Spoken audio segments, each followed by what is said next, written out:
Assalomu alaykum. Meni ismim Farangiz. Koreyada 5 yildan buyon oilam bilan birga yashayman va qizlarning aytishi bo'yicha juda ham qiziqarli blog yuritaman. Bugun sizga Koreyadagi bog'chalar haqida informatsiya bermoqchiman. Juda ham qiziq bo'ladi.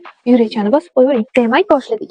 Koreyada ham bog'chalar xususiy va davlatnikiga bo'linadi va albatta boshqa yerdagi kabi bu yerda ham yasli va maktabgacha ta'lim guruhlari mavjud.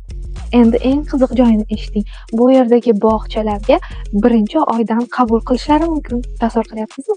1 oylik bolani qabul qilishadi. Odatda koreys ota-onalar farzandlarini 3 oydan 1 yoshga qadar allaqachon bog'chaga berib bo'lishadi. O'zbekistonda yozish va o'qishni necha yoshdan boshlab o'rgatishadi? Bu yerda 2 yoshdan boshlab. O'qish va yozishdan tashqari matematika, rasm chizish, muzika bilan ham shug'ullanishadi.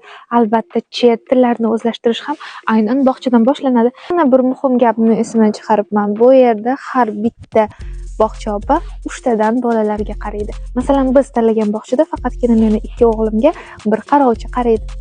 Va yana bir eng muhim narsa, Koreya bog'chalarida uzluksiz video kuzatuv mavjud. Bundan tashqari Kids Note prilojeniyasi orqali qarovchi opalar bolalaringizga qanday qarashgani haqida kunlik otchetlarni mayda detallargacha yozib topshirishadi.